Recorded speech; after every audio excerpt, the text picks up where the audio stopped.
Y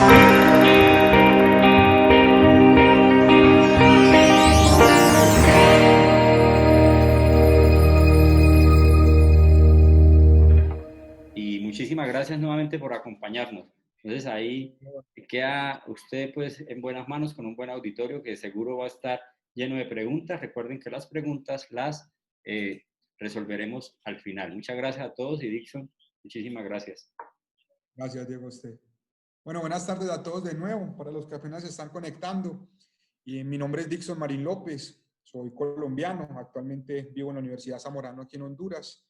Estoy terminando mis estudios de maestría en agricultura tropical sostenible.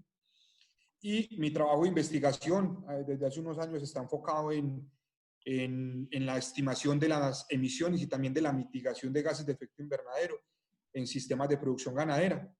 Pues gracias, Diego, y gracias por tu canal y a los canales aliados que me han invitado y me han tenido en cuenta. Es algo de mucho valor para mí. La agenda del día de hoy creo que es un poquito pues extensa como tal en temas, pero le mencionaba a Diego que es un tema que aunque todos estemos escuchando constantemente, pueden ser temas donde tenemos muchos vacíos conceptuales y en ocasiones pues por eso se da la tergiversación de las cosas y se generan malos conceptos y malos conocimientos que obviamente siempre nos hemos visto afectados los del gremio ganadero.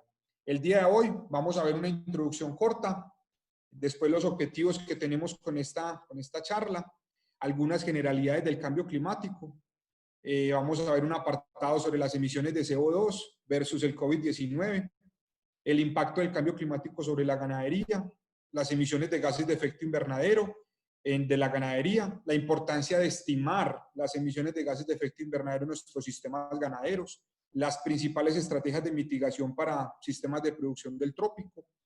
Vamos a ver un apartado de ganadería con fundamentos, es donde quiero que se llenen de motivos científicos para poder combatir o más bien para poder encarar esas conversaciones que a menudo tenemos que tener con las personas que atacan el gremio ganadero. Y unas consideraciones finales. Solamente, Diego, confírmame que todo está bien antes de empezar y que me están escuchando bien. Excelente, estamos bien, se ve todo y te escuchamos 10-10. Ok. Muy bien. Ya es del conocimiento de todos que el crecimiento de la población mundial es inminente. Esperamos para el año 2050 más de 9 billones de personas. Pero más allá de esto, lo que han catalogado los científicos o los investigadores es que se está viviendo una revolución ganadera, que lo que enmarca es que la producción o la demanda de carne y leche se va a ver aumentada en un 50%. Debido a esto, se tienen preocupaciones ambientales por la respuesta que puede generar la industria ganadera a esta demanda de alimentos. Esta imagen que ustedes están observando en este momento es una imagen que tal vez confunde y seguramente unos ni siquiera pueden reconocerla, pero esta imagen es una imagen satelital donde están unos feedlot o en español engordes en corral, famosos pues por Estados Unidos, en unas partes de Europa, también en América del Sur. Y este fotógrafo se volvió famoso con estas, valga la redundancia, fotografías, porque logra captar de esta manera los flujos, cómo se deteriora el suelo con todos los lixiviados que se generan a partir de este feedlot. Entonces, lo que yo quiero enmarcar en este momento es que cuando la gente escucha la ganadería es mala y todo este tipo de cosas, en lo primero que piensan es en una imagen como estas, porque es lo que muestran las redes sociales, porque es lo que se ve normalmente, ¿cierto? No estoy atacando este tipo de sistema de producción, no quiero mencionar de qué país es, nada de eso. Solo quiero para que hagamos como una relación con lo que está pasando. También en pastoreo, no solo en producción de carne y leche, en corral o estabulado, como lo quieran llamar, no solo se ve impacto ambiental, también cuando se manejan sistemas en pastoreo, como el que están viendo en este momento, se ven imágenes como estas, pasturas degradadas, suelos descubiertos, animales en una condición corporal no muy buena. Y con esto quiero enmarcar que, sin importar el sistema de producción, ya lo decía el estimado Luis Corbo en sus publicaciones en el Instagram, no es lo que producimos, sino cómo lo producimos. Entonces, así sea en esta manera intensiva o extensiva, también se pueden generar impactos ambientales. Sin embargo, quiero mostrarles esta foto de la hacienda del Paujil, del doctor Román, que tal vez nos está acompañando. Aunque esto es lo que se ve a nivel global, o esto es lo que piensan las personas cuando le hablan de un impacto climático o ese impacto de la ganadería en el clima, nuestros sistemas tropicales, por lo general, se caracterizan por imágenes como estas. ¿Qué es la idea y qué buscamos con este tipo de charlas? Que aprendamos a conocer con fundamentos científicos lo que tenemos en nuestros tipos de sistemas, que nos hacen diferenciarnos a sistemas de otras partes del mundo. ¿Cuáles son los principales objetivos que queremos alcanzar con esta charla? Primero, que conozcamos la situación actual de la ganadería frente al cambio climático. Enmarcar la importancia de cuantificar las emisiones de gases de efecto invernadero, identificar las principales estrategias de mitigación y presentar una información científica que pueda darles fundamentos para defender la ganadería. Es importante, y le decía a Diego que me interesaba tomarme unos espacios de unos poquitos minutos explicando algunas generalidades del cambio climático. Y me gusta mucho esta imagen que es publicada por uno de los informes del IDEAN de Colombia, donde ustedes pueden observar que los gases de efecto invernadero no son malos. Mire lo que significaría no tener gases de efecto invernadero en la atmósfera. Ni siquiera dicen los científicos que existiríamos nosotros como seres humanos. Posiblemente hubiesen surgido otras especies, pero nosotros con una temperatura media global constante de menos 19 grados centígrados no existiríamos. Entonces, en esta atmósfera, en sus 5 capas que tiene la atmósfera, hay una concentración de gases de efecto invernadero, que son los que logran atrapar el calor proveniente del sol por la radiación y poder tener un clima indicado para que podamos nosotros prevalecer como especie, así como las otras especies. Ahora bien, ¿qué es lo que pasa? Resulta que esa concentración de gases de efecto invernadero está pasando a niveles no deseados, porque han aumentado de tal manera que están incrementando la temperatura media global. Resulta que el punto de referencia, y creo que lo han escuchado mucho los estudiosos del tema, es la época preindustrial, que por lo regular la determinan o la indican desde 1850, aunque pues también expresan que antes de esos años también había contaminación. Lo que pasa es que no habían datos. Los datos certeros en la línea del tiempo se tienen desde 1850. En ese momento, la temperatura media global era de 15 grados centígrados y las concentraciones de CO2 en la atmósfera eran de 228 partes por millón. Hoy por hoy, hablándoles actualmente, tenemos, incrementó en el último año entre 0.99 y 1.23 grados centígrados la temperatura con respecto a la temperatura promedio de la época preindustrial. Y las concentraciones de CO2 están alrededor de los 416 partes por millón. Entonces, ese es el gran problema con el calentamiento global, lo que estamos viviendo. Estos son los principales gases de efecto invernadero y de esta manera se pueden distribuir. Se distribuyen en un 56% de carbono, dióxido de carbono, metano, clorofluorocarbonados, ozono, óxido nitroso. Lo importante es conocerlos, por lo menos que los conozcamos. Y también hablar un poco de los 3 gases que son los que se le acreditan a la ganadería o los que se derivan específicamente de la producción ganadera. Están el CO2 o el dióxido de carbono, el metano y el óxido nitroso. Obviamente, pues son 3 gases que creo que casi todos los que estamos conectados conocemos.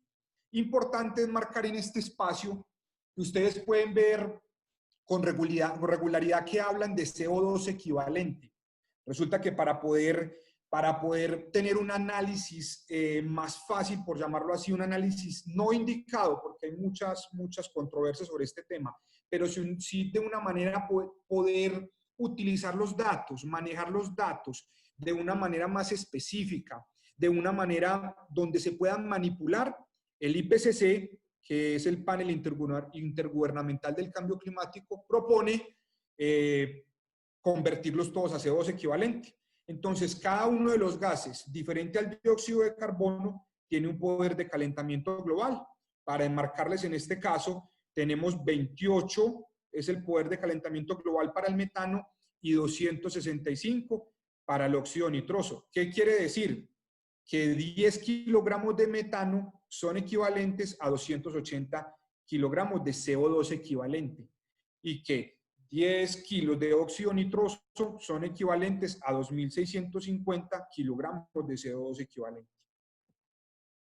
Esta es una gráfica que quiero presentarles, que entrega el IPCC en el año 2000, el año anterior, en el año 2019, y nos enmarca muy bien el incremento desde la época de 1961 hasta el 2016, cómo han incrementado las emisiones, hablando en gigatoneladas de CO2 equivalente, de metano especialmente, y de óxido nitroso. El CO2, como pueden observar, ha fluctuado mucho. ¿Qué es importante que conozcamos? Recuerden que nosotros estamos entre la categoría AFOLU. ¿Qué es la categoría AFOLU? Es agricultura, forestería y otros usos de la tierra, other land use, otros usos de la tierra. Nosotros estamos incluidos dentro de esta categoría. Dependiendo de esto es que tenemos los protocolos, ecuaciones, algoritmos, factores de emisión para cuantificar las emisiones de gases de efecto invernadero.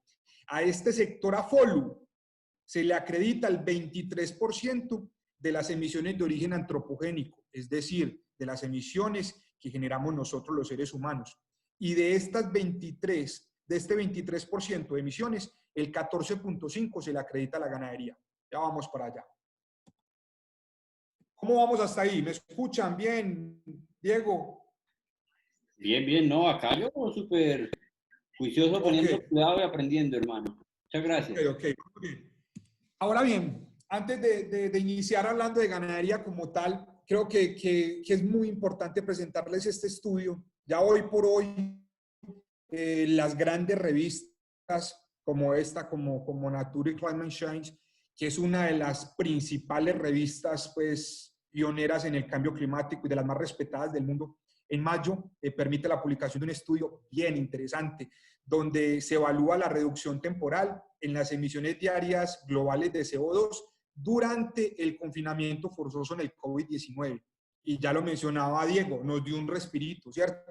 Nos dio un respirito todo eso porque se han podido romper paradigmas sobre lo que significa la agricultura, no solo la ganadería, sino la agricultura también. Entonces, en resumidas cuentas, porque tal vez no es el foco como tal de la charla, pero quiero que observen ellos cómo analizaron las principales industrias. Las principales industrias emisoras. Desde aquí nos podemos hacer una pregunta. Hey, si la ganadería fuese lo que es en términos de emisiones de gases de efecto invernadero, ¿cómo los científicos más respetados del mundo no la incluyen en el análisis? Entonces, podemos ir dándonos cuenta lo que significan este tipo de estudios. Y, en resumidas cuentas, ellos demostraron que entre enero y abril, enero, abril, mayo, se redujo un 17% las emisiones de CO2 en el mundo diariamente. Ojo, que la agricultura y la ganadería siguen normalmente. Las que han parado son estas industrias, las que utilizan de verdad el carbono fósil, no las que estamos en un ciclo cerrado como somos nosotros. Ya vamos a conocer todas estas cosas. Entonces, importante, un estudio científico, ojo señores, perdonen, no quiero que piensen que es que solo les voy a hablar de ciencia, nada de eso. Pero ayer en el grupo de ganadería regenerativa, no recuerdo quién, pero dijo una frase que me pareció tan importante. La ciencia se encargó de estigmatizarnos. Esa misma ciencia es la que nos debe hoy limpiar el nombre. Y por eso hoy quiero presentarles datos científicos. No sé si tal vez vas a hablar, Diego, que vi que quitaste el mute del micrófono, ¿no? No. Ok, muy bien. En este mismo estudio quiero que observen la gráfica A, la del lado izquierdo. Estas son las emisiones globales, hablando de megatoneladas de CO2 equivalentes diarias entre los años de 1970 y 2020. Quiero que observen cómo siempre vienen ascenso, ascenso, ascenso, ascenso, ascenso. Y cuando inicia el año 2020, finalizando 2019, iniciando el año 2020, ¡pum!, decaen. Ojo que esta gráfica es muy diciente, porque este es el momento donde hemos tenido el impacto de esta pandemia. Ahora bien, para ver esta línea roja, de una manera diferente, pueden observar la gráfica B, que como ustedes observan, muestran cómo han decaído las emisiones durante estos 5 meses del año 2020.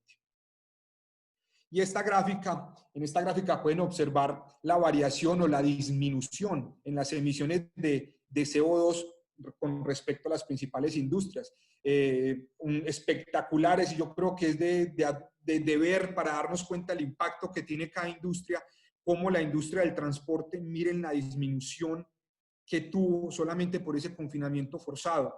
De la misma manera la aviación, cómo esa aviación inmediatamente cayeron las emisiones de CO2 cuando estas industrias se detienen.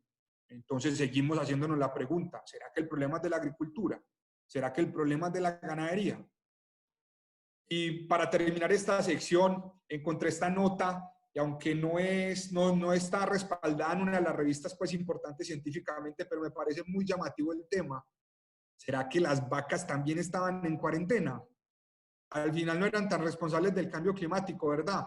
Resulta que en esa época del problema de la pandemia en China, las emisiones de CO2 equivalente se redujeron en un 25%, solo en esos meses. Obviamente esto ha sido un boom. Esto es un boom porque genera como ese tipo de dudas y de incógnitas y también de arrepentimientos. Por eso el título lo dice. Yo creo que al fin no eran las vacas tan responsables del cambio climático como se tenía previsto anteriormente. Sin embargo, ojo, es importante entender que frente a la problemática que estamos viviendo, no es que signifique mucho esa reducción, no significa mucho, no, pero sí nos puede ayudar a apalancarnos, por lo menos al rubro ganadero o al agricultor, y demostrar que no somos de lo que nos tildan. Muy bien, esta es una sección, solo es este slide, pero creo que es un estudio demasiado importante y quiero enmarcar ese impacto que tiene el cambio climático sobre la ganadería, porque resulta que normalmente solo nos atacan y dicen que la ganadería es responsable del cambio climático, pero ojo, ¿cuál es el impacto que tiene ese cambio climático en la ganadería? Y sirve para hacernos otra cuestión. ¿Será que si yo sé que algo me va a hacer daño, lo voy a generar, lo voy a promulgar, lo voy a impulsar? No creo. Entonces, en este estudio que publican en el año 2017, se resumen las tres principales acciones que pueden delimitar ese impacto del cambio climático en la ganadería y sus interacciones también. Entonces, podemos ver al lado izquierdo el incremento en las concentraciones de CO2, en el medio el incremento de la temperatura, y a la derecha pueden ver la variación en la precipitación. Interesante, y obviamente pues tal vez si se pueden, bueno, va a quedar grabado para que lo quieran analizar, y esta es la referencia donde pueden buscar el estudio, pero importante, ojo, que las estimaciones son que el consumo de agua del ganado se va a incrementar en 2 o 3 veces. Ojo, entre 2 o 3 veces. Es uno de los principales impactos que tiene el cambio climático sobre la ganadería. La calidad y cantidad del forraje se va a disminuir. La producción de carne y leche se va a disminuir. Ojo, que van a surgir enfermedades, se van a incrementar patógenos, parásitos, todos los tipos de enfermedades. Además, ojo con esto que es bien importante, van a decrecer las calidades en pastos que se habían caracterizado por tener muy buena calidad nutricional. El cambio climático va a limitar esa producción de forraje. Entonces, en un gráfico como estos, lo que quiero presentarles es que las cosas no son como las pensamos. Nosotros no somos los que generamos, bueno, la ganadería no somos los que generamos ese cambio climático. El cambio climático también nos afecta a nosotros. Obviamente hay que reconocer que como en todas las industrias, creería yo, se han hecho cosas malas, se han ido haciendo cosas malas, pero se han dado cuenta también y se han revertido. Muy bien. En cuanto a las emisiones de gases de efecto invernadero de la ganadería, me pidió Diego y me pareció muy, muy interesante la observación que me hizo de poder expresar cómo han ido cambiando esas estimaciones con el pasar del tiempo. Resulta que en el año 2006 la FAO publica un documento llamado La larga sombra del ganado, problemas ambientales y opciones. Y según este documento, la FAO, la ganadería, toda la ganadería emite el 18% de las emisiones de origen antropogénico. Resulta que este estudio desató una cantidad de controversias e impulsó a los científicos de la ciencia animal a tratar de hacer otro tipo de investigaciones que permitiesen desmentir este tipo de estimaciones. Con base en esto, en el año 2013, la FAO pide disculpas. Ojo, señores, la FAO, una de las organizaciones más importantes en el universo, pide disculpas porque se habían equivocado en algunos de los cálculos y entregan un nuevo documento que se llama Enfrentando el Cambio Climático a través de la ganadería y hacen una evaluación global del impacto como tal ambiental de la ganadería. En este documento expresan que las emisiones totales de gases de efecto invernadero son del 14.5% acreditadas a la ganadería. Ojo, creerían ustedes que solo es una diferencia del 3.5%, pero hablando en gigatoneladas, eso es una cantidad grandísima de CO2 equivalente. Hoy por hoy, aunque hay muchos estudios científicos que se enfocan en hacer estimaciones, pero muy limitadas, como el que yo hice, que es simplemente para unas regiones, esta referencia del 14.5% es de las más aceptadas a nivel mundial, porque han sido los únicos que han logrado engranar un modelo de evaluación que permita conjugar con un enfoque de análisis de ciclo de vida y un nivel 2 las emisiones de la ganadería. Con base en ese informe que les estoy mencionando, se producen esta serie de gráficas que quiero presentarles el día de hoy. Antes de hablar de emisiones, observen esta gráfica tan interesante, que son las producciones de toneladas de proteína por regiones del mundo. Ojo, señores, que muchas veces nosotros hablamos de carne, de leche, de huevos, de lo que ustedes quieran hablar, pero lo que interesa realmente es la proteína, porque esa proteína es la que le genera esos nutrientes al ser humano. Entonces, por eso los datos que les voy a entregar de acá en adelante, por lo regular, son por kilogramos de proteína. ¿Qué quiero que observen de esta gráfica? Que la mayor región que produce proteína es Asia Oriental y el sudeste asiático, ¿cierto? Seguidos por América Latina y el Caribe, por nosotros como tal. Pero, si ustedes observan esta siguiente gráfica, no somos los que más producimos, pero sí somos los que más emitimos. Ojo que estamos hablando nomás de la ganadería. No somos los que más producimos, pero sí somos los que más emitimos, como pueden observar. Sin embargo, acá quiero empezar a romper esos paradigmas y esos conocimientos cerrados. Ojo, señores, que la definición de la ganadería, según la Real Academia Española, es cualquier actividad animal que se realice con un fin lucrativo. Entonces, ojo, que cuando hablan de la ganadería, están hablando de las cabras, de los corderos, del ganado, de los búfalos, de los pollos, de los cerdos. Entonces, vamos a empezar a desmentir eso. Ese 14.5% es a la ganadería global, a todas las especies domésticas, no solo al ganado vacuno. Entonces, observamos que en todas las publicaciones colocan la foto de la vaca y el 14.5%. Obviamente, ¿qué creen las personas? Que ese 14.5% es solo de la ganadería bovina, pero resulta que es de todos los animales. Ahora bien, ¿por qué será que tenemos tan elevadas las emisiones en América Latina y el Caribe? Resulta que lo que más impulsa este nivel de emisiones es la deforestación o el cambio de uso del suelo. Entonces recuerden que en países como Brasil, me perdona si hay algún brasilero, pero en Colombia también deforestan, y creo que en todos los países de América Latina, pero especialmente en Brasil, se ha juzgado mucho la ganadería porque se ha deforestado bosques para volverlos pasturas. Entonces resulta que este cambio de uso del suelo genera unas emisiones de CO2 que han elevado estas emisiones totales como región.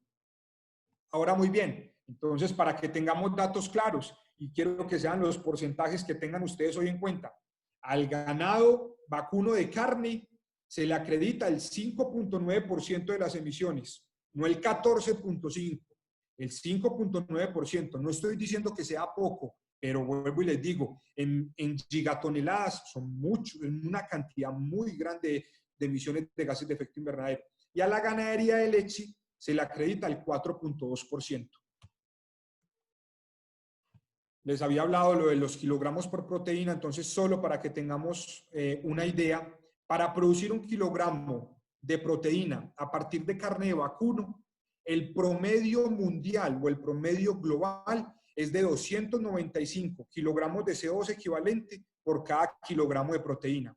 Y para producir 1 kilo de proteína a partir de la leche vacuna, se generan en promedio 87 kilogramos de CO2 equivalente. ¿Por qué es importante tener estos valores, señores? ¿Y por qué es importante, hablaba ahora con Diego antes de iniciar el en vivo, por qué es importante generar todos estos valores? Porque valores como estos son los que nos van a permitir compararnos con países, compararnos con vecinos, compararnos entre región, compararnos frente al mundo. Muy bien. Para enmarcar la importancia de por qué se tienen que estimar esos gases de efecto invernadero, les voy a mostrar algunos de los resultados de mi investigación y quiero que observen los impactos que puede generar poder nosotros cuantificar esas emisiones de gases de efecto invernadero. Solo a grosso modo, realizamos la estimación de gases de efecto invernadero en 61 fincas productoras de leche de Honduras, con un inventario animal entre todas en promedio de 9,000 animales. Resulta que para el inicio de la investigación, las fincas presentaron en promedio 25,000 toneladas de CO2 equivalente al año. Se aplicaron estrategias técnicas de intervención, ojo, no enfocadas solamente en disminuir las emisiones de gases de efecto invernadero, sino enfocadas en aumentar la productividad. Entonces, ¿qué es interesante de datos como estos? Que en el rubro ganadero podemos aumentar la productividad a la vez que disminuimos las emisiones de gases de efecto invernadero. A grosso modo, logramos una reducción total del 10,5% de las emisiones totales de gases de efecto invernadero. De metano logramos un 10,5%, de óxido nitroso un 11% y de CO2 un 8,9%. En esta imagen quiero que observen las principales fuentes de emisión. Resulta que los gases de efecto invernadero no provienen solo del metano, también provienen del manejo del uso de la energía y de la alimentación que se derivan en emisiones de dióxido de carbono, por el manejo del estiércol y el uso de fertilizantes que derivan en emisiones de óxido nitroso, y de metano, tanto por fermentación entérica como en una pequeña parte por el manejo del estiércol. Solo para tenerlo en cuenta, las mayores fuentes de emisión en este estudio, y coherente con muchos estudios de la región tropical, fueron la emisión por metano entérico y estiércol depositado en las pasturas.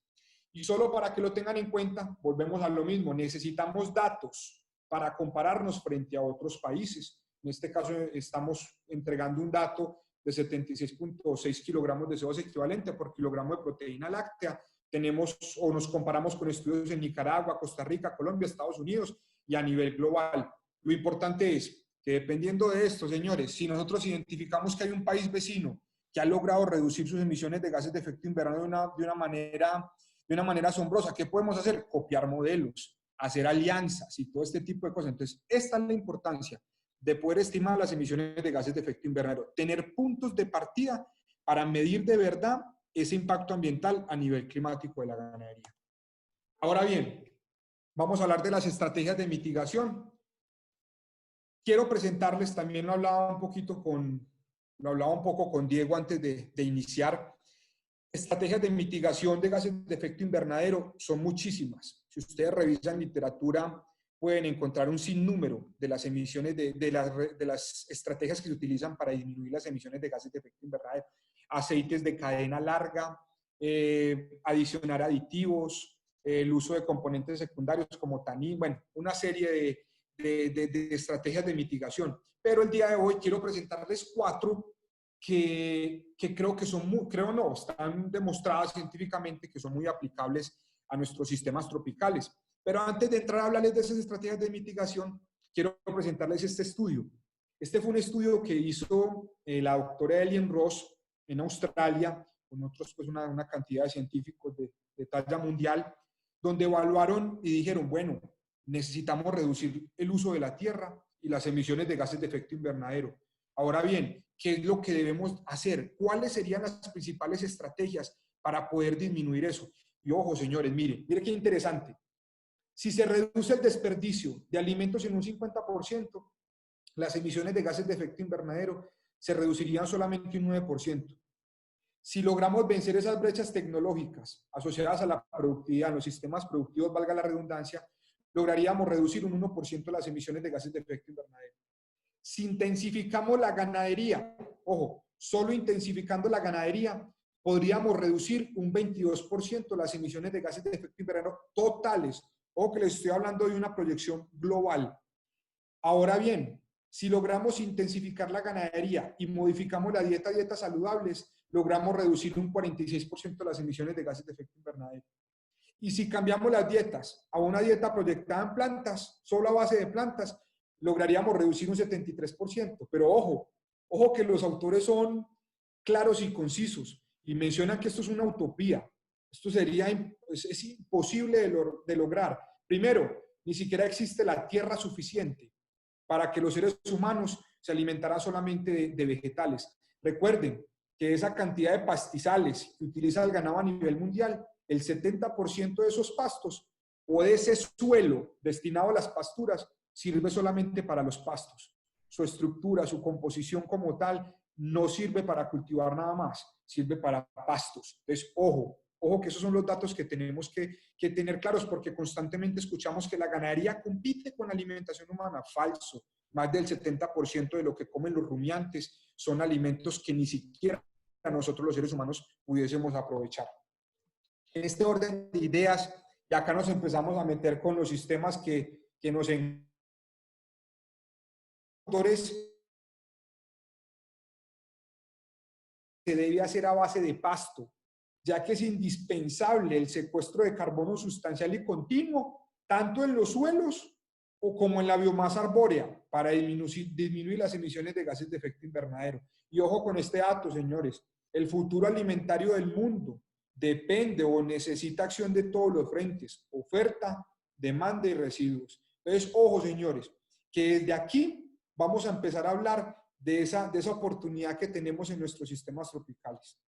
En este orden de idea, gracias a Dios, creo que todos los que nos escuchan en este momento hacen parte de esta zona tropical, donde tenemos esa latitud en la que estamos ubicados, nos permite aprovechar de mejor manera, especialmente la radiación solar, y por ende proyectar esos sistemas de producción ganadera a base de pastos. Solo por tener datos curiosos y que son importantes, el 25% de la tierra que es libre de agua está estimada para la producción de pasturas.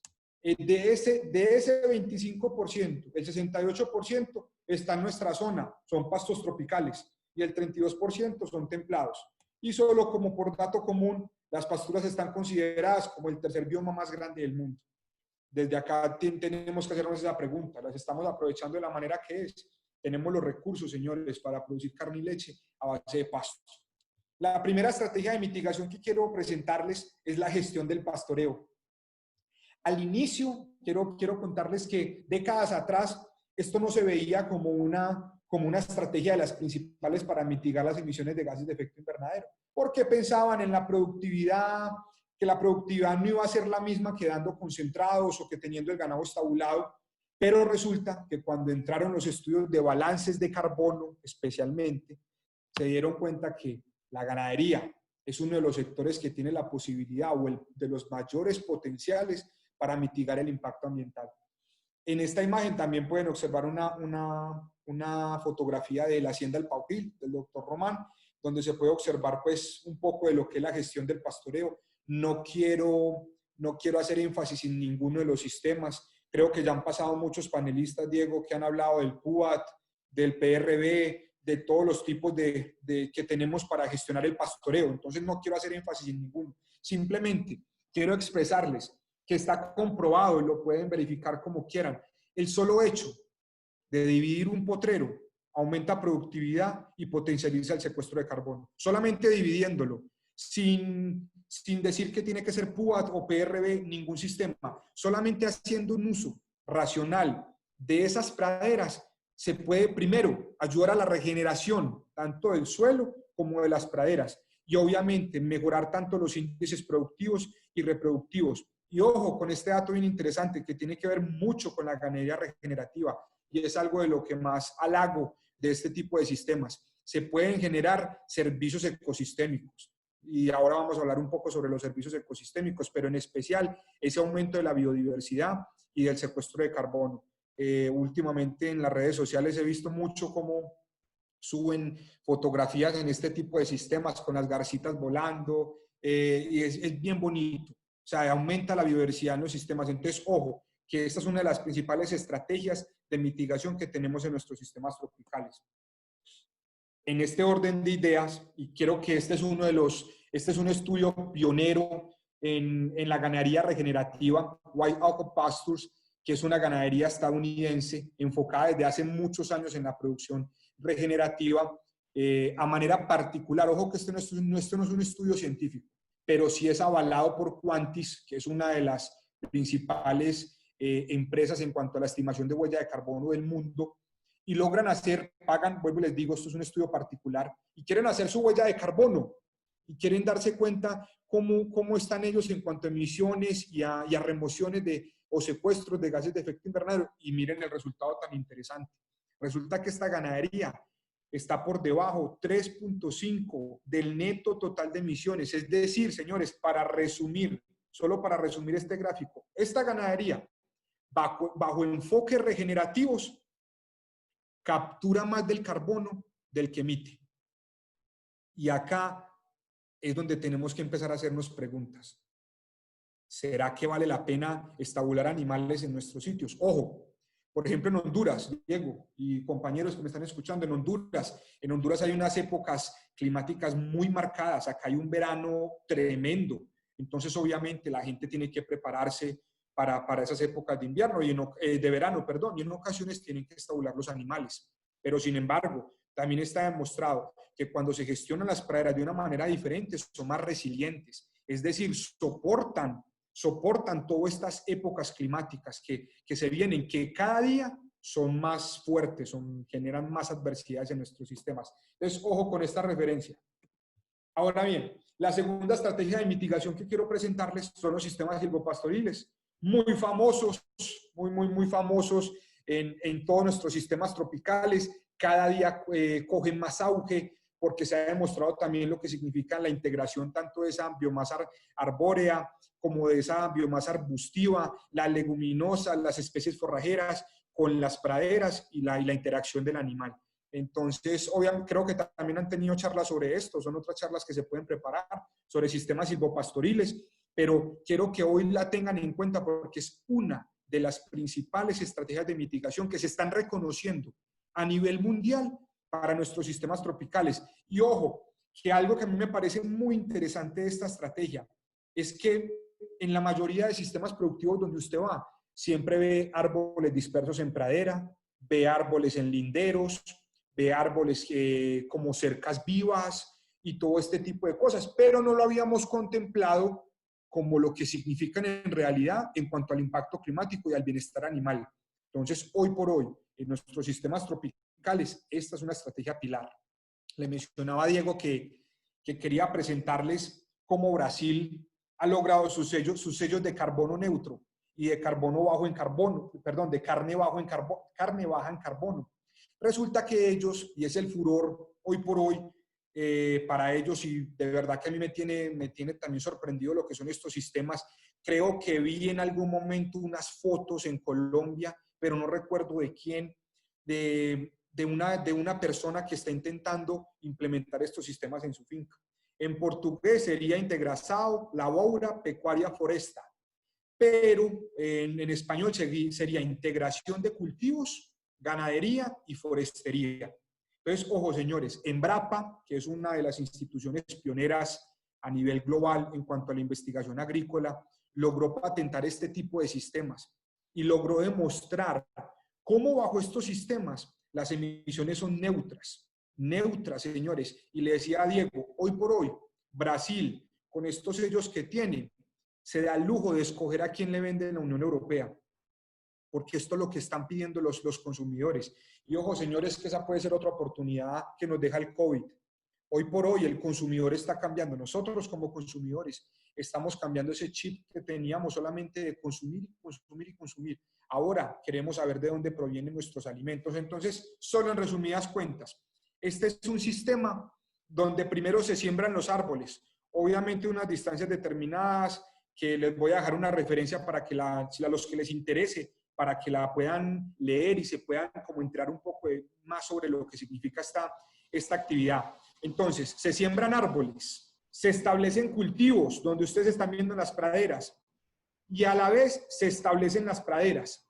Entonces, se cosechan los cultivos y ya están las praderas establecidas y ya tienen los árboles cierto tamaño. Por lo regular se hacen 2 ciclos para poder tener una altura del tamaño de los árboles que se puedan proteger de los animales. Aquí están viendo eucalipto y braquiaria. Entonces son surcos como tal como ustedes lo pueden ver. Acá crece el eucalipto y por el medio pastorean los animales. Después de que se tenga la altura indicada en los árboles, se deja de cultivar, por lo menos en estas zonas vegetales, por llamarlo así, especialmente maíz o soya, cultivan ellos en Brasil, y se dedica a la rotación de los animales. Es una estrategia que está cogiendo demasiado auge, que es aplicable para Colombia también. Les dejo esta referencia literaria publicada en Agroforestic Systems, una de las mejores revistas también a nivel mundial, donde el doctor Resende de Embrapa logra pues llegar a una publicación de este nivel y expresa, ojo con este dato, señores, él demuestra que bajo estos sistemas, con el 15% del área de su finca que destine a la producción forestal, puede mitigar las emisiones de metano entérico. Y yo creo que si usted hace un alto en el camino, yo estoy seguro que la mayoría de los que nos están escuchando dicen, hombre, yo tengo más de eso en mi finca. Los bosques que tienen, las laderas que me utilizan para pastoreo, que tienen la reforestación de las cuencas. Entonces, señores, que podemos llegar a este tipo de sistemas, pero importantísimo, tenemos que medirlo. Y por último, la selección del biotipo. No quiero hablar de razas tampoco, de razas específicas. En esta imagen, al lado izquierdo, les presento una vaca Velázquez, creo que es África, del doctor José Antonio Velázquez, una raza colombiana. Al lado derecho les presento una imagen de un ternero Artón del Valle. ¿Por qué les presento esta imagen? Porque es una imagen muy curiosa. Esta imagen la presenté en un congreso, en una palestra que tuve la oportunidad en el Congreso Internacional del Sector Lácteo en Nicaragua. Y cuando les mostré esta foto, no entendían, ellos no decían, pero ¿por qué ese terreno tan pequeño ya tiene los incisivos inferiores? Entonces yo les explicaba, ese es el poder. Ellos tienen una raza en Nicaragua que se llama la raza reina.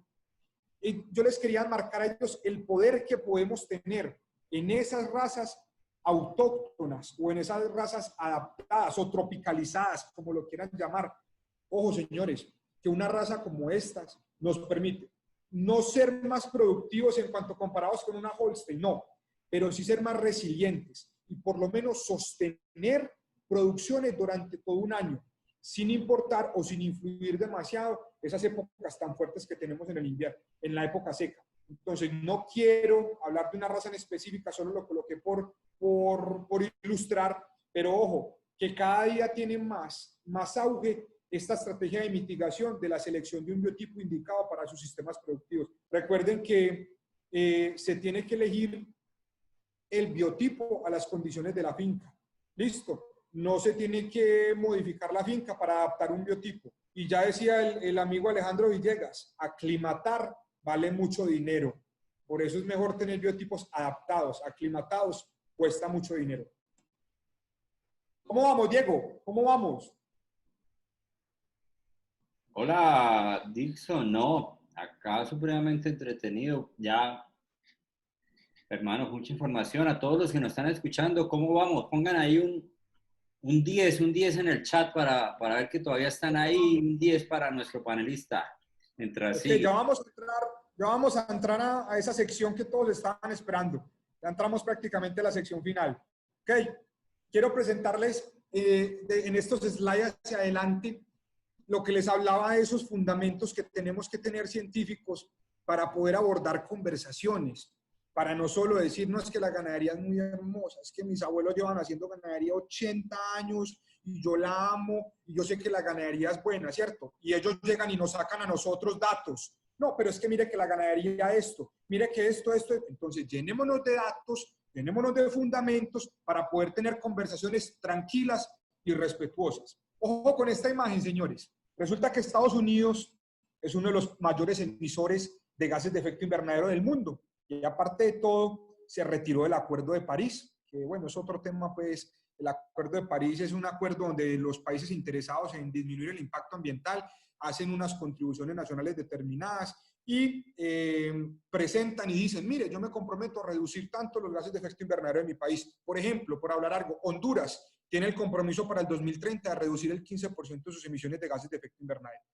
¿Por qué les expreso esto? Porque resulta que como Estados Unidos sabe que es uno de los mayores emisores, cada año hace un inventario de gases de efecto invernadero. Que los encargados de hacerlo es la Agencia de Protección Ambiental de los Estados Unidos. Miren esta imagen tan interesante. El transporte en Estados Unidos emite el 28% de los gases de efecto invernadero. La energía eléctrica, la generación de energía, perdón, produce 28%. En la industria, un 22%. La agricultura, un 9%. Comercial, 6%, residencial, 5%. Ojo, miren la parte de arriba. Del 100% de esos gases, el 82% está derivado del dióxido de carbono. ¿Derivado de dónde? De estas industrias, no de la ganadería. Del metano, el 10%. El óxido nitroso, el 6%. Y los fluorocarbonados, el 3%. ¿Qué quiero mostrarles, señores? Si Estados Unidos, donde sus sistemas son tan intensivos de producción de carne y leche, de este 9%, solamente el 3.9% es de la ganadería. ¿Ustedes creen que es justo que digan todo lo que dicen de nosotros? Ojo, por eso, señores, por eso, la solución no es dejar de comer carne. Eso no va a salvar el planeta, señores. Los estudios científicos expresan que si los 320 millones de habitantes que tiene Estados Unidos dejaran de comer proteína derivada de la producción animal, solo se puede reducir el 2.6% de las emisiones de gases de efecto invernadero. ¿Ustedes creen que con eso van a salvar el mundo? Imposible. Ahora bien, la persona que deja de consumir carne, en promedio... Y con ese sacrificio tan grande que se haría esa reducción del 2.9%. No, pero no solo sacrificio gustativo, sino sacrificio biológico, lo que significa la carne, que ya lo vamos a ver más adelante. Y ojo con este dato, Diego. Las estimaciones dicen que una persona que deje de comer carne puede dejar de emitir 0.8 toneladas de CO2 equivalente al año. Pero mire esto tan curioso y que a mí me causa risa. Un viaje entre Madrid y Nueva York, ida y vuelta, por pasajero, emite entre 2 y 3 toneladas de CO2 equivalente al año. Entonces, ojo, si el problema no es la ganadería, señores. El problema no es la ganadería, yo se los puedo decir con certeza y con cientificidad. Muy bien, yo creo que esta es una de las imágenes que todos deberíamos de aprendernos de memoria, por lo menos estamos esperanzados en defender nuestro rubro, sea como sea, pero con respeto y datos científicos, como les he repetido. En esta imagen se resume lo que hablábamos anteriormente. Ojo, señores, nunca podemos dejar que nos comparen las emisiones del ganado con las emisiones derivadas del consumo de combustible fósil. Como ustedes pueden observar, al lado izquierdo, señores, lo que hace la industria, lo que hacen este tipo de sectores es aprovechar el carbono que estaba secuestrado en el suelo, señores, extraerlo, quemarlo y volverlo a emitir. Esto es un ciclo abierto, porque esto no es evolutivo, señores. La Tierra no ha evolucionado con esto, con estas industrias. Por el otro lado, nosotros en la ganadería hacemos parte de un ciclo cerrado donde el pasto crece, el animal come, reincorpora materia orgánica, tanto por sus heces como por las raíces que mueren del pasto después de ser aprovechado, y se secuestra carbono, como ustedes lo pueden observar acá. Esto es un tema que nos podemos llevar horas hablando del secuestro de carbono, pero lo que quiero que observen, señores, es cómo la ganadería hace parte de ese ciclo cerrado biológico y el potencial que tenemos de secuestrar carbono cuando gestionamos los pastos de una manera indicada. Solo por mencionarles, recuerden que esta relación en promedio es de 1 a 1. Lo que ustedes ven de pasto es más o menos la misma dimensión que hay de raíces. Recuerden que cuando el animal cosecha el pasto, las raíces se desprenden, ¿cierto? Y estas raíces pasan a ser aprovechadas por los microorganismos del suelo. ¿Qué nos dan? Secuestran carbono, señores. Secuestran carbono. Entonces, por eso, este ciclo es el que tenemos que aprovechar. Y nunca podemos dejar que nos comparen las emisiones de la ganadería con las emisiones de la industria. Ahora, hablando, reflejando eso que les acabo de hablar en términos científicos, Stanley en el 2018 y sus colaboradores publicó un artículo que también revolucionó el sector ganadero y dijo, miren, yo hice una evaluación de sistemas en feedlot o en corral comparado con sistemas que son en pastoreo. Y quiero expresarles que cuando solo analicé las emisiones, pero no analicé los flujos de carbono en el suelo, obtuve que emiten más carbono los sistemas de pastoreo que los sistemas feedlot. Y esto es lógico, señores y Diego, esto es lógico. Recuerden que ellos utilizan unas dietas muy altas en digestibilidad, entonces la reducción del metano es contundente. Entonces, obviamente, cuando analizamos solamente en emisiones, ellos emiten menos, pero resulta que cuando evaluamos los flujos de carbono también y entramos a ese balance de carbono, que es la palabra que nosotros debemos de manejar, encontró que por cada kilogramo de peso de carcasa o de peso de canal, dejó de emitir 6.65 kilogramos, señores. Es decir, captura más de lo que emite. Por eso les coloco este menos y está en el gráfico. Menos 6.65 kilogramos de CO2 equivalente por cada kilogramo de peso en canal. Y llega también a la conclusión, que es un dato que escuchamos mucho, que por hectárea podemos llegar a secuestrar 3.59 toneladas de carbono por hectárea año cuando gestionamos los pastos de una manera indicada. Ojo, que ya hay estudios que hablan de 15, leí uno que habla de 20, pero es mejor ser un poco conservadores y tratar de tener estudios de la región. Pero este es un dato conservador de lo que podemos llegar a secuestrar carbono en nuestras praderas. O sea, este es similar al de White Oak, prácticamente. Sí, pero este es a nivel científico, pues, o sea, este está en Agricultural Systems, si no me equivoco. O sea, lo digo por el valor, porque ellos también ponen que es más o menos de 3.5. Claro, ellos colocaron que por kilogramo ellos tenían 3.5, si no me equivoco. Estos encontraron que eran 6.65 kilogramos, señores. Entonces, ojo que eso nos da, a mí me genera alegría saber que producir carne y leche a pasto puede impactar positivamente el ambiente. Y ya lo estábamos hablando, ya decía Diego, ay, ese sacrificio tan grande de dejar de comer carne, ¿cierto? Ese sacrificio gustativo, pero también ese sacrificio biológico a nuestro cuerpo, señores. Nuestros ancestros necesitaron de la carne para que se desarrollara su cerebro, y no lo digo yo, no lo dice Diego, lo dice la ciencia, lo dice la ciencia. Les recomiendo un documental de la National Geographic que habla de la ciencia de la carne y lo que significó la carne en los ancestros. Es increíble. Solamente les traje a colación uno de los estudios, pero quiero que observen en esta gráfica. Resulta que el requerimiento diario de lo que debemos consumir de hierro diario son 18 miligramos. Si usted consume 300 gramos de hígado, de bovino, con eso lo suple. Pero si lo quiere hacer a punta de lechuga, pues entonces tiene que consumirse 2.4 kilogramos. Si yo le hago una pregunta, Diego, por más vegetariana que sea la persona, ¿es capaz de comerse 2 kilos de lechuga? Estoy seguro que no.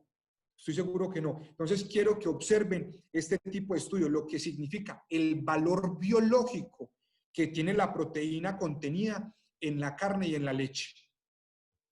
Gibson, ahora muy bien. Señor, dígame, Diego.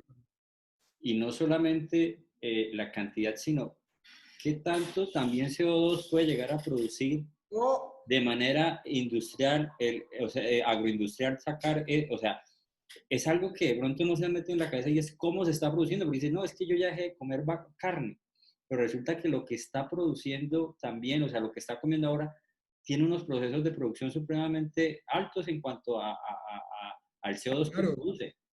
Y más hablando de países en desarrollo. De pronto nosotros no, porque tenemos campesinos que son capaces de producir la espinaca sin utilizar tanto agroquímico y en sistemas no tan intensivos. Pero en países europeos o en países desarrollados, los niveles de emisiones por los vegetales son grandísimos. Con la desventaja, Diego, de que ellos pueden producir toda la espinaca del mundo, pero nunca van a poder secuestrar carbono, como lo secuestramos nosotros. Ahora, este es el tema, y este es un tema que ustedes tienen que tener siempre en la mente, servicios ecosistémicos. Este es el tema de moda en la ecología, ¿cierto? Simplemente habla de esos servicios que genera el ecosistema a los seres humanos, y hay categorías, que son, obviamente esto es un tema pues entero, pero la ganadería tiene la capacidad de generar servicios de aprovisionamiento, generamos alimentos con cantidad y calidad. Aparte de todo, servicios de regulación, ya hablamos del secuestro de carbono, que nos ayuda a mejorar la calidad del clima. Entonces, ojo, señores, el ciclo de nutrientes, la fotosíntesis, la ganadería, bajo estos sistemas como el que ustedes están viendo en este momento, esto es una hacienda, esta se llama Hacienda Madrigal, en Tarso, Antioquia, y es un sistema regenerativo. Hoy por hoy están utilizando PUAT. Esto es una pradera después de que pasaron los cerdos sanpedreños. Miren, señores, después de ese error que tuvo la FAO en las estimaciones de gases de efecto invernadero, ya vamos a terminar. Es tanta la importancia de la ganadería que hoy por hoy el mundo, el planeta entero, tiene el compromiso de cumplir con los objetivos de desarrollo sostenible. Yo creo que todos los han escuchado, ¿cierto? Los 17 objetivos que se plantean para poder salvar el planeta. Es tanta la importancia de la ganadería que la FAO ha dicho, podemos alcanzar de una manera potencial estos objetivos si lo hacemos por medio de la ganadería.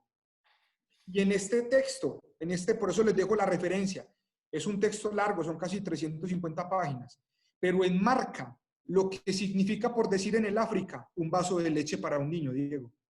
Los estudios científicos dicen que un niño solamente por tomarse un vaso de leche al día puede incrementar entre un 15 y 20% su capacidad intelectual, su desempeño en el colegio, lo que significa un huevo, lo que significa comer carne. Entonces, en documentos como estos son los que tenemos que tener claros cuando queramos abarcar esas conversaciones que queremos.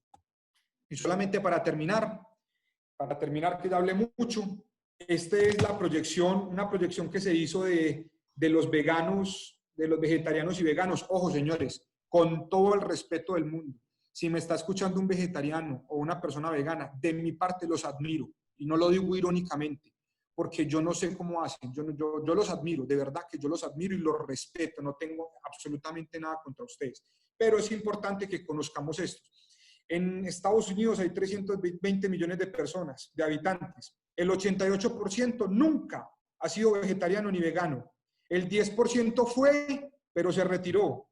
Y el 2% actualmente todavía es vegano, para que lo tengan en cuenta. El 84% de las personas que algún día emprenden una dieta vegetariana o vegana renuncian. No son capaces, renuncian. Dígame, Diego. ¿Usted? Yo. Yo estoy dentro de ese 80 y qué? 84. Entonces, para que se den cuenta que así es, según las estimaciones que estuve consultando, el 0.1% de la población es vegetariana o vegana. O sea, de 8 billones de personas, pues hagan la cuenta. Y solo consideraciones finales. Obviamente la ganadería emite, porque es que es un proceso biológico. Nosotros emitimos CO2. Nosotros contaminamos también. Entonces la ganadería emite el 14.5% de las emisiones de origen antropogénico, obviamente desglosando ese 5.9 para la carne y 4.2 para la leche, pero obviamente se tiene ese potencial para secuestrar el carbono en biomasa aérea y en los flujos de carbono del suelo. Para América Latina y el Caribe es indispensable que podamos estimar las emisiones de gases de efecto invernadero para poder elaborar estrategias de adaptación y mitigación. Los sistemas ganaderos tropicales tienen esa posibilidad de implementar esas diversas estrategias, o algunas fueron las que yo les mencioné, pero hay muchísimas que pueden seguir indagando. Y la ganadería genera diversos servicios ecosistémicos, como se los presenta especialmente la regulación del clima por el secuestro de carbono. Y yo creo que ahora quedaron con algo de respaldo científicos para abordar conversaciones. Muchas gracias.